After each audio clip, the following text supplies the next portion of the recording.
Hello everyone, I'm Elizabeth Shaw and this channel is all about the narcissistic personality disorder to give you more understanding of what you've been through and ways to recover from narcissistic abuse. This video is about ways of getting control back of your life after narcissistic abuse.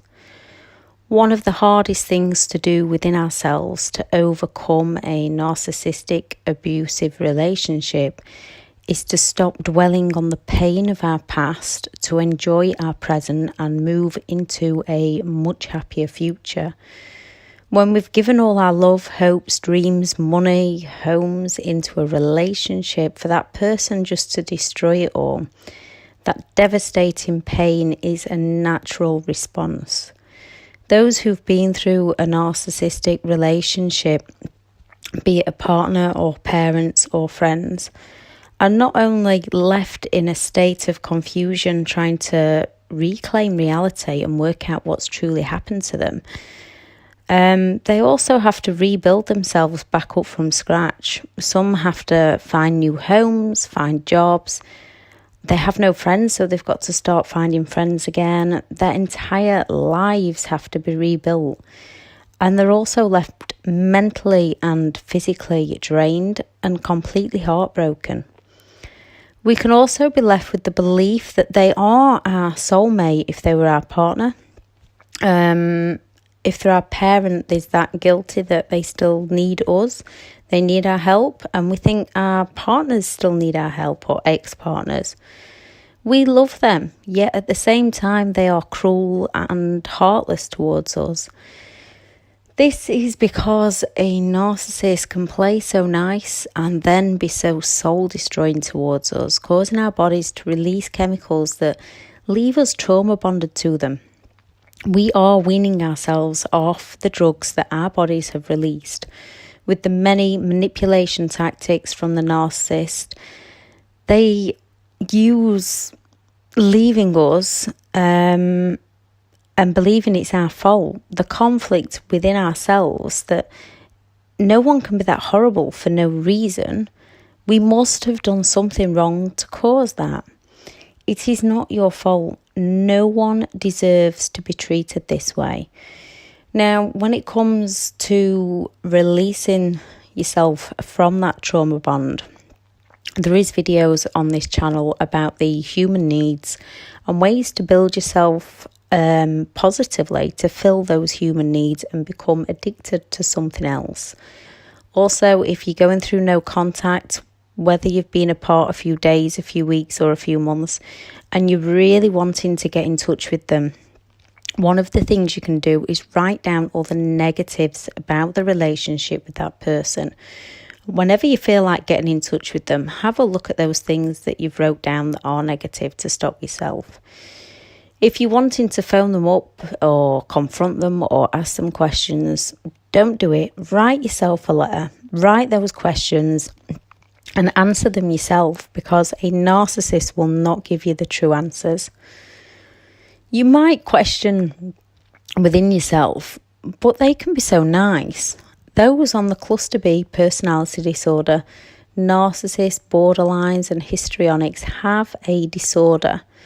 They are not normal, kind, helpful people who switch it on when they want and switch it off when they feel criticism, anger or stress. This is who they truly are deep down. Coming out of any form of relationship with a narcissist often leaves us in a state of disbelief, often because of our own perceptions, values, beliefs, kindness, and trust in others and making allowances for people's mistakes. With the help of their gaslighting, blame shifting, the silent treatment, and projecting their faults onto us, we rationalise and make excuses, blame ourselves, and give them the benefit of the doubt over and over again.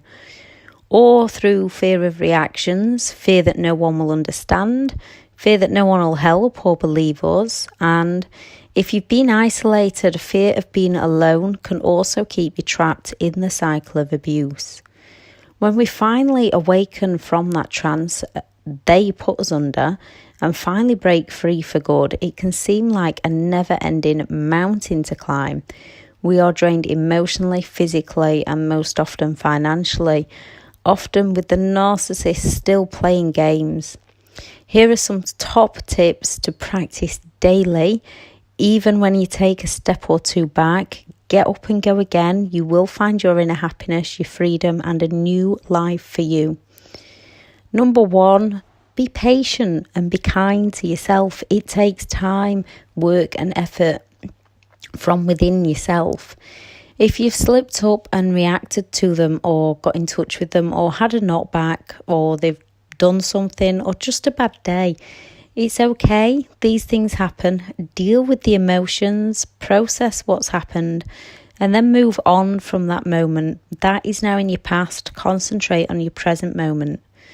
2, create new routines for you. Sometimes we miss the routines that we had. Starting ones for yourself, what you want to do, realising now you only have to answer to yourself and do what's right for you.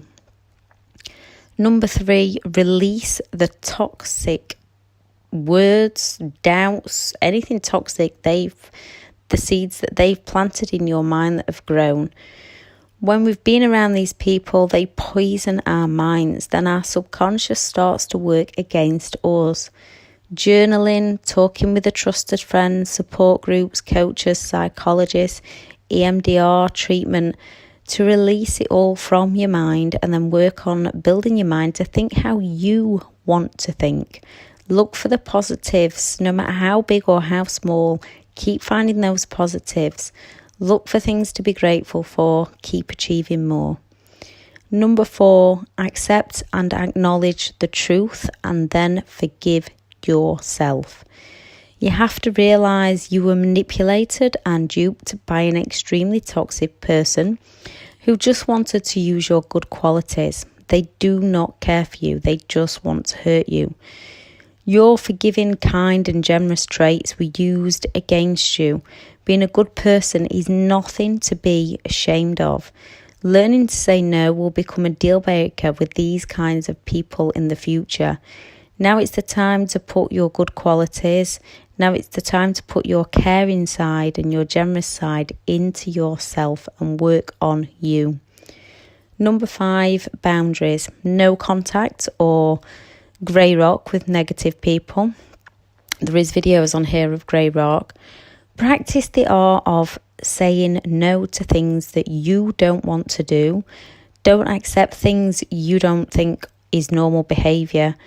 And don't say yes to things because people try and break you down. Say no and stick to your no.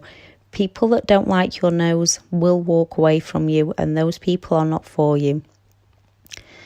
Number 6, accept that part of you knew. That part was most likely your instincts. Now is the time to tune into these instincts and use them wisely. So think back to any times that you had any self-doubt or any within yourself, not what they planted in there. Times when something happened and you thought, something's not right, but you couldn't work it out. Now, accepting part of you knew, this is not to blame yourself. No one deserves to be abused.